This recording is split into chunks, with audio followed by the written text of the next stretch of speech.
2014 में जब ये महाशय पहली बार प्रधानमंत्री बने तो भारत से जापान में जब पहली बार शिंजो आबे, अब उनकी डेथ हो गई है, उनको मिलने के लिए गए तो गीता लेकर गए थे, गीता भारत की ओर से।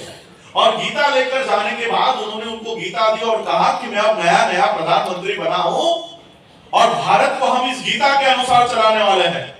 तो शिंजो आबे ने वो गीता सम्मानपूर्वक कबूल की, उसको रखा और फिर पूरा जापान घुमाकर दिखाया। मेट्रो, वो जो उनकी बुलेट ट्रेन है, आईटी सेक्टर है, सारा उनकी व्यवस्था, अर्थव्यवस्था दिखाई।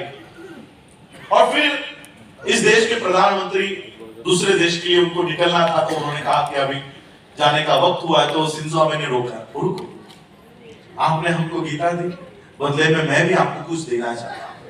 और उस समय शिंजो आबे ने त्रिपिटक नाम का बौद्ध धर्म का ग्रंथ नरेंद्र मोदी के हाथ में देकर कहा कि आप आपका देश गीता के अनुसार चलाने वाले होंगे, लेकिन हम हमारा देश बुद्ध के अनुसार चलाते हैं, इसलिए विश्व प्रथम जवान।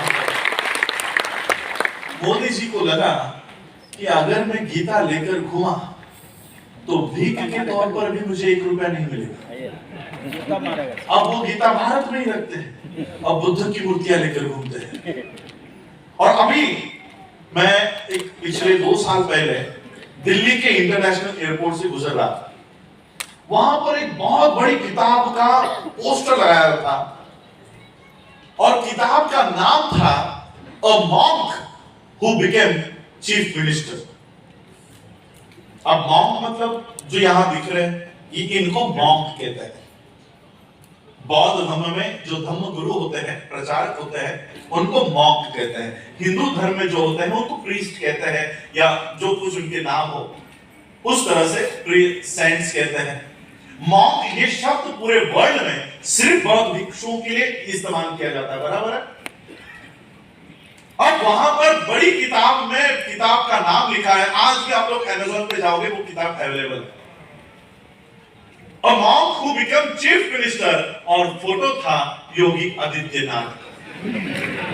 आज भी है, आप लोग अमेज़न पे जाकर चेक कर सकते हो, गूगल पर जाकर चेक कर सकते हो। श्रीलंका के भिक्खु ने मुझसे पूछा था कि क्या योगी बौद्ध भिक्खु नहीं है? देखो, बौद्ध भिक्खुओं का पहनाव देखो। हिंदुओं में एक रीत होती है, जो उनके क्या कहते हो, धर्मगुरु होते हैं, वो एक चोटी रखते हैं, चोटी, तो पहचान में आता है कि हिंदू धर्मगुरु।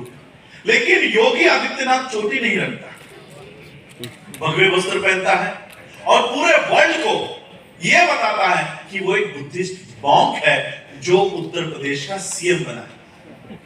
पूरा वर्ल्ड भर भर के वाराणसी के लिए पैसा देगा, पूरा वर्ल्ड। ये मार्ग बाबा साहब ने आपको बताया था। बाबा साहब अंबेडकर जी ने आपको 1956 में बताया कि अगर इस देश की व्यवस्था तुम्हारे पीछे खड़ी नहीं हो पाई तो आप बुद्ध के साथ चले जाओ, बुद्ध के पीछे जाओ और पूरा बौद्ध विश्व आपके पास खड़ा हो जाएगा, आपके साथ खड़ा हो जाएगा। लेकिन हम बौद्ध होने के बजाय हम चमार हो गए, हम महार हो गए, हम वाल्मीकि हो गए, हम पासी हो गए, लेकिन बौद्ध नहीं हुए। आज बौद्ध कौन है? मोदी, योगी, वो लोग बौद्ध हैं। वर्ल्ड के सामने वो बौद्ध है।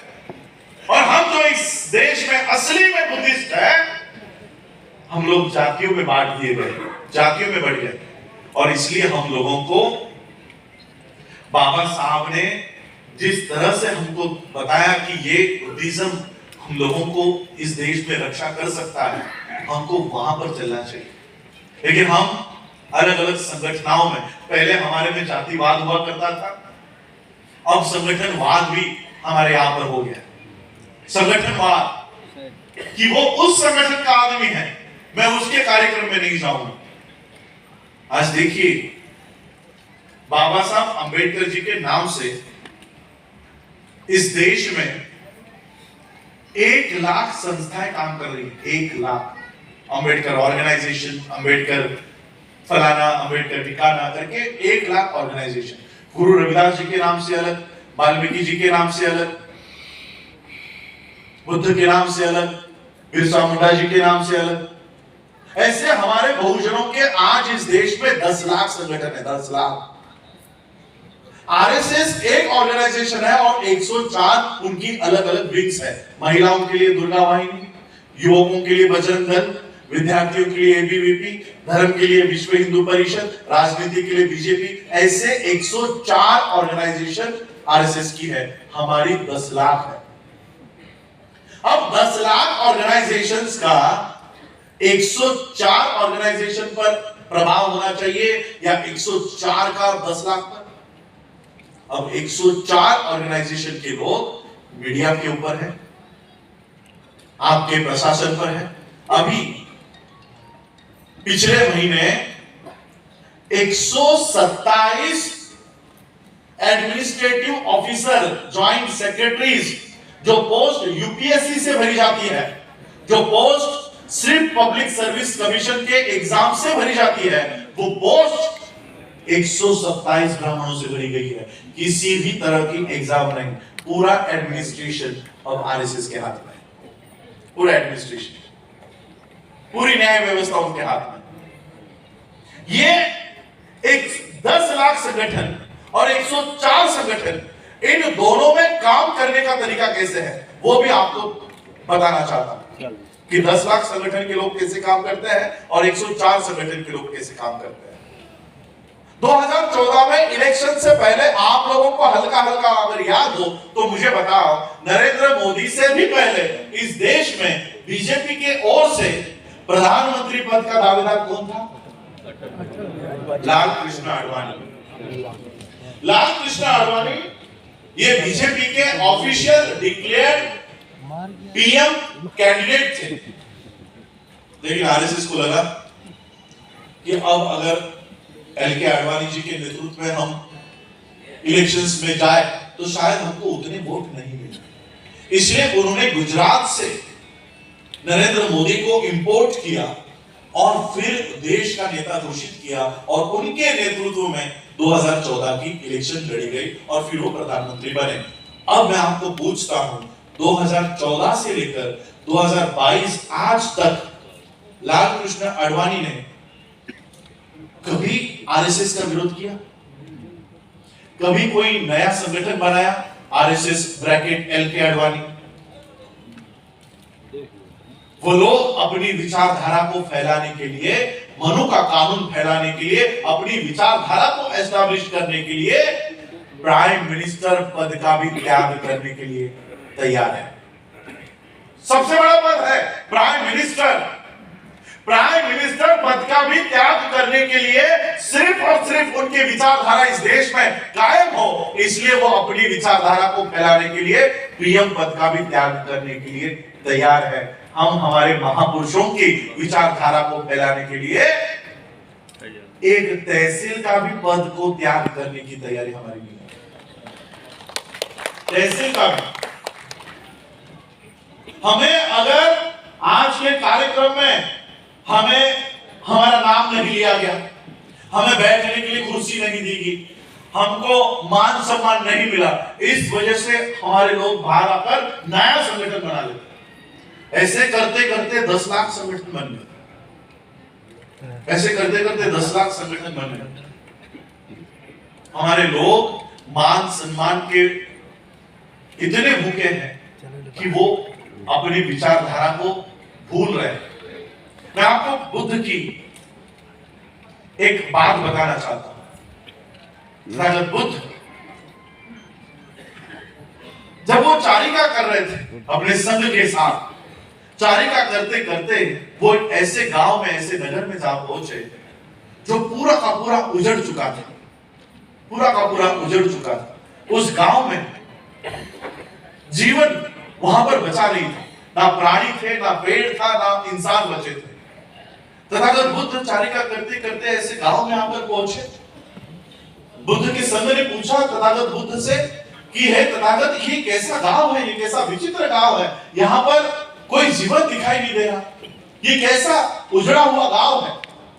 तथागत ने कहा, जाओ जाके पता करो कि गांव के लोग कहां गए। जाओ जाकर पता करो इस गांव के लोग कहां पर हैं। सारा बौद्ध संघ, बौद्ध भिक्षु अलग अलग घरों में गए और अलग अलग घरों में उसका मुआयना करने लगे और उन्हें पता चला कि घर के जो लोग हैं वो घर में ही मरे पड़े हैं, घर में ही मरे पड़े हैं। और पता नहीं कितने सालों से मरे पड़े हैं कि उनके पिंजर वहां पर उस घर में है। उन्होंने एक बात नोट की कि सारे पिंजर एक गड्ढे में है, एक गड्ढे के अंदर है।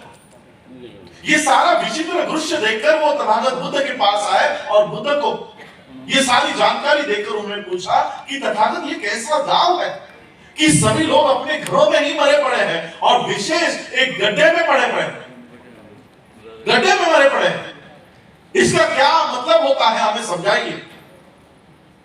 बुद्ध ने सारी चीजों का आकलन किया।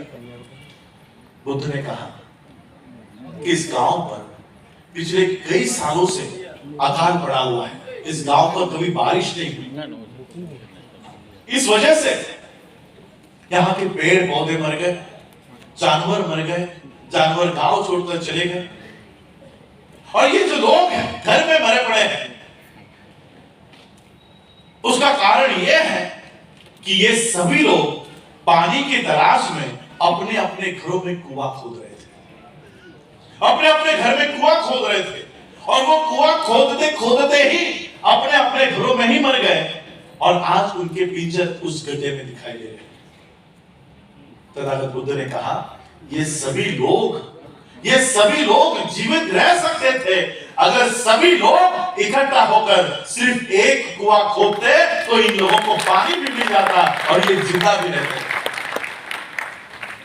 ये बात आज हम पर बहुत लागू होती है, हम पर लागू होती है। हम अलग अलग बटकर जातियों में बटकर कुआं खोद रहे हैं। कोई वाल्मीकि के ऊपर अत्याचार होता है तो वाल्मीकि का ही कुआं खोद रहा है। कोई चमारों के ऊपर काम कर रहा है तो उसके ऊपर अन्याय होता है तो चमारों का ही संगठन बनाता है और वहीं पर गड्ढा खोद रहा है। हम लोग अपनी अपनी जातियों में वहीं पर बंदिश होकर अपने अपने जातियों में ही गड्ढा खोद रहे हैं। हम लोगों को अगर जिंदा रहना है तो जाति रूप ये घर, जातियों का घर छोड़कर हमको इस बुद्ध के घर में आना होगा और एक कुआं खोदकर हम लोगों को अपना जीवित बिताना होगा, वरना हम जीवित नहीं रह पाएंगे। इस देश में अब बुद्ध ही आप लोगों को बचा सकता है क्योंकि उस संविधान ऐसे लोगों के हाथ में चला गया है जो आप लोगों को न्याय नहीं देना चाहता। ऐसे लोगों के हाथ में संविधान है। आने वाले 2 सालों में पूरा पब्लिक सेक्टर ये बेचने वाले, पूरा पब्लिक सेक्टर, नौकरियां खत्म, रिजर्वेशन को बिल्कुल हाथ नहीं लगाया, बिना रिजर्वेशन को हाथ लगाए आप लोगों की नौकरियां खत्म, न्यू एजुकेशन पॉलिसी बनाकर आप लोगों का एजुकेशन खत्म। इस तरह से पूरा मनुस्मृति का कानून ये लोग इस देश में लागू करना चाहते हैं और इसलिए हम लोगों को अब संगठित होकर, और जिस तरह से बंदे जी ने यहाँ पर अपनी बातों से रखा है कि हम लोगों को बुद्धिज्म की ओर चलना चाहिए, क्योंकि यही कंक्लूजन बाबा साहब अंबेडकर जी के जीवन का कंक्लूजन, निष्कर्ष बाबा साहब ने यही दिया है कि ये धम्म ही आप लोगों को इस देश में बचा सकता है। आज जब हम लोग अलग अलग देशों में जाते हैं, बुद्धिस्ट कंट्रीज में जाते हैं, वो लोग हमारी आज भी मदद करने के लिए, सहायता करने के लिए तत्पर है। जापान के लोग हमें कहते हैं कि हम भारत की ओर पैर करके भी नहीं सोते। क्यों? क्योंकि वो बुद्ध की धरती है। बुद्धिज्म के माध्यम से बाबा साहब अम्बेडकर जी हमें कितना बड़ा प्लेटफॉर्म देकर गए हैं कि मैं इन कॉन्फ्रेंसेस में जब जाता हूं, इससे बड़े बड़े स्टेज होते हैं, 30-30, 40-40 हजार लोग एट अ टाइम 5-5 दिन के लिए वहां पर होते हैं। अलग अलग देश के 128 देशों के लोग वहां पर होते हैं। तो जब हम लोग खाने की जब छुट्टी होती है तो एक दूसरे से जब हम लोग मिलते हैं कि आप कौन से देश से हो, वो हमसे पूछते हैं आप कौन से देश से हो। ऐसे ही एक प्रसंग आपको बताना चाहूंगा। जब कॉन्फ्रेंस खत्म हुई, पहला सेशन खत्म हुआ और जब हम लोग सभी लोगों से मिल रहे थे, चाइना के लोग हमारे सामने आए, चाइना के बौद्ध भिक्षु, चाइना के डेलीगेट्स, हमारे गले में आई कार्ड थे। तो उन्होंने देखा कि हम कहां से हैं, तो रुके और हमको उन्होंने पूछा विच कंट्री, कौन से देश से हो आप लोग? हमने कहा इंडिया। उन्होंने क्या जवाब दिया पता है? ओह, अमेरिका इंडिया, आज भी विश्व के सामने इस देश की पहचान मोदी का या गांधी के भारत से नहीं, बाबा साहब अम्बेडकर जी के भारत से होती है। सारे बौद्ध देश, उन्हें ये पता है कि इस देश में सम्राट अशोका के बाद इस देश में बौद्ध धर्म को अगर किसी ने पुनर्जीवित किया है तो वो बाबा साहब अम्बेडकर जी ने किया है। ये इतनी बड़ी पहचान बाबा साहब अम्बेडकर हमारे लिए करके गए, हमें सिर्फ उस मार्ग पर चलना है। बाबा साहब अम्बेडकर जी हमेशा संस्था बनाकर आंदोलन करते थे। यहां पर भी उन्होंने अपने जीवन की सबसे आखिरी संस्था बनाई और उसका भी नाम इंग्लिश में रखा। सोचिए, ये संस्था बनी 1954 में। उस समय के लोग क्या इंग्लिश बोल सकते थे? नाम रखा the Buddhist society of India. The Buddhist society of India. ये नाम रखा इसलिए नहीं कि भारत के लोगों को ये नाम से जुड़ना चाहिए, इसलिए कि भारत के बाहर जितने भी बौद्ध देश है उनको पता होना चाहिए कि भारत में एक बौद्धों की संस्था है, बुद्धिस्ट सोसाइटी ऑफ इंडिया, और भारत के बाहर जितने भी देश है वो इस संस्था से जुड़े और इस संस्था के जितने भी सदस्य हैं ये भारत के बाहर के बौद्धों से जुड़कर काम करे। इसलिए बाबा साहब ने बुद्धिस्ट सोसाइटी ऑफ इंडिया बनाई 1954 में। मुझे बताओ, आज झारखंड में मैं 2022 में आया हूं, क्या ये संस्था आपके पास आई? कभी नहीं आई। क्यों नहीं आई? इसलिए नहीं आई क्योंकि हम उस कछुए के पीठ पर बैठे हुए उस बिच्छू की तरह है जो डंक मारता रहा और इसलिए वो कछुआ नीचे चला गया। वो बिच्छू को अपने स्थान पर लेकर नहीं गया। हम लोग कभी बौद्ध बनना ही नहीं चाहते थे। हम लोग उस बुद्धिज्म की ओर नहीं आना चाहते। हम बाबा साहब को सिर्फ और सिर्फ एक हथियार के तौर पर, सेफगार्ड के तौर पर इस्तेमाल कर रहे हैं, लेकिन बाबा साहब के दिए हुए मार्ग को हम लोग चलना नहीं चाहते। इसलिए वो संस्था आप लोगों तक कभी नहीं आई। आज जब लोगों को पता चल रहा है कि बुद्धिज्म के अलावा आज हम लोगों को इस देश में सेफ कोई नहीं रख सकता, तब जाकर आज बुद्धिस्ट सोसाइटी ऑफ इंडिया हम लोगों तक आ रही है। और मैं ये संस्था, आज मैं इस संस्था का नेशनल प्रेसिडेंट और ट्रस्टी चेयरमैन के नाते मैं आप लोगों में से इस झारखंड के लिए भी ये संस्था आप लोगों को देकर जाना चाहता हूं कि ये संस्था बाबा साहब ने वर्ल्ड फेलोशिप ऑफ बुद्धिस्ट के साथ जुड़ी है। और इस संस्था के माध्यम से मैं वर्ल्ड फेलोशिप ऑफ बुद्धिस्ट के सामने जब बातें रखता हूं, पिछले 2018 के कॉन्फ्रेंस में जब मैंने भारत की ओर से सारी बातें रखी तो उस वर्ल्ड फेलोशिप ऑफ बुद्धिस्ट को लगा कि ये आदमी पहली बार हमारे पास आकर ये सारे बातें रख रहा है। उन लोगों ने मुझे स्टैंडिंग कमेटी सेक्रेटरी के पद पर अपॉइंट किया। आज मैं सेक्रेटरी के पद पर काम कर रहा हूं। इस संस्था को 128 देशों से जोड़ रखा हूं, लेकिन ग्राउंड लेवल पर भी आप लोग यहां पर जुड़ने चाहिए। बाबा साहब अम्बेडकर इतनी बड़ी ताकत हमारे हाथ में देकर गए हैं कि मूंछ रखने पर आप लोगों की हत्या होती है, घड़े को हाथ लगाने पर बच्चों को मार डाला जाता है, लेकिन न्यूज क्या आती है? दलितों के ऊपर अत्याचार, दलितों को पीटा गया, दलितों की हत्या। इसलिए बाबा साहब ने आपको बौद्ध बनाया कि आप दलित आइडेंटिटी से बाहर निकले और बौद्ध बने। जिस दिन बौद्धों के ऊपर अन्याय होगा, अत्याचार होगा, ये सारे बौद्ध देश आपके लिए खड़े होंगे कि भारत में हमारे बौद्धों पर अत्याचार होगा। इतना बड़ा हेतु, इतना बड़ा प्लानिंग करके बाबा साहब हमको इस धर्म में लेकर आए, इस धर्म में लेकर आए, जो आचरण हम लोगों को करना होगा। यहाँ पर महिला बड़े पैमाने पर बैठी हुई है। सोचिए, जो धर्म आपके बच्चों को घड़े को हाथ लगाने नहीं देता, घोड़ी पर बैठने की इजाजत नहीं देता, मूंछ रखने की इजाजत नहीं देता, हम उस धर्म को ढोते आ रहे हैं, उस धर्म को ढोते आ रहे हैं। और इसलिए अगर सही में बाबा साहब के अनुयायी हो तो सबसे पहले उस धर्म को त्यागना होगा जो आपको घोड़ी पर भी बैठने से इनकार करता है, अधिकार नहीं देता। जब तक उस धर्म को नहीं त्यागोगे आप लोगों का कभी कल्याण नहीं होगा, भला नहीं होगा। और इसलिए हम लोगों को बाबा साहब के लोग वो कैंपेन लेकर चल रहे हैं जिसमें सभी लोग शामिल हैं। 2025 में वर्ल्ड को दिखाने के लिए, विश्व को दिखाने के लिए 5 करोड़ लोगों का धर्मांतरण का कार्यक्रम इस भारत में आयोजित हो रहा है और उन लोगों का पहले सबका रजिस्ट्रेशन हो रहा है। और इसलिए मैं शशि अगर वो पेपर्स मुझे दे सकते तो देना। और इसलिए आज झारखंड में भी इस उपक्रम का हम लोग यहाँ पर क्या कह रहे हैं, उद्घाटन कर रहे हैं, आप लोगों को शामिल कर रहे हैं कि आप लोग भी जुड़कर रहिए। ऑर्गेनाइजेशन, संगठन, बाबा साहब अम्बेडकर जी ने सबसे बड़ा महत्व उसके लिए दिया है कि संगठित रहो। लेकिन संगठित हम कैसे रहेंगे? आपको मेरे बारे में जानकारी नहीं, मुझे आपके बारे में जानकारी नहीं, और इसलिए हम लोगों को एक दूसरे के बारे में जानकारी हो, इसलिए ऑर्गेनाइजेशन का होना जरूरी है। इसलिए सुबह से, कल से जब मैं आया हूं तो मैंने यही कहा कि मैं यहां पर एंटरटेनमेंट के लिए नहीं आया हूं। मेरी बातें 8 घंटे, ये जो ह्यूमन माइंड है ये 8 घंटे के ऊपर बातें याद नहीं रख सकता।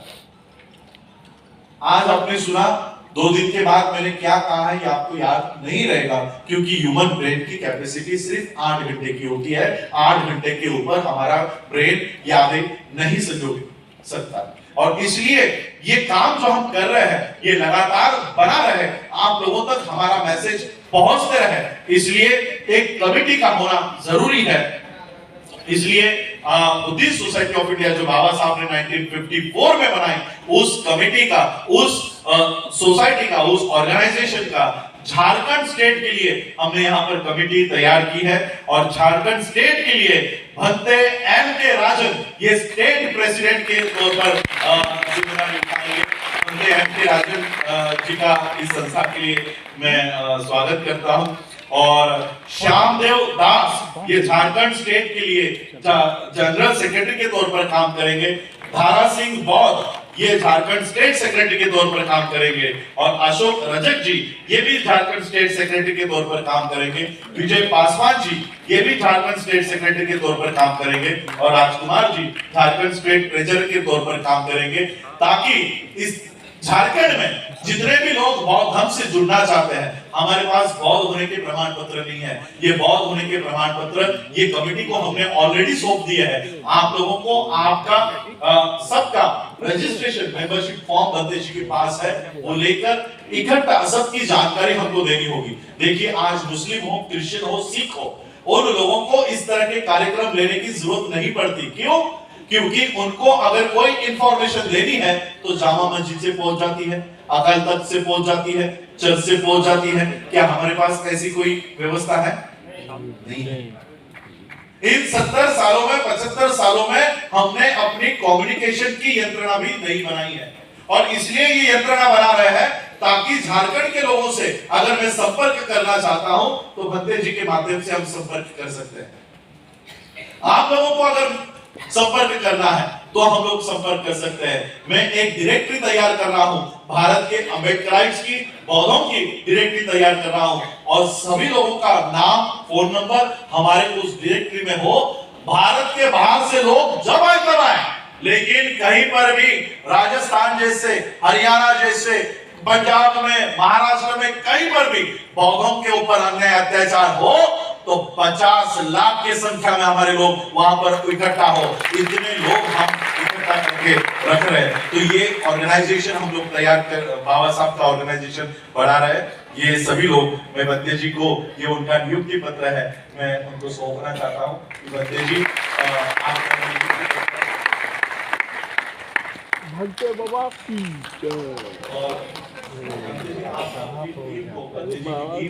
सारी टीम को आप ये सारे दे दीजिएगा। मेरा मोबाइल नंबर मेरे सारे इसके ऊपर छपा हुआ है। आप जब बौद्ध होने के प्रमाण पत्र देंगे,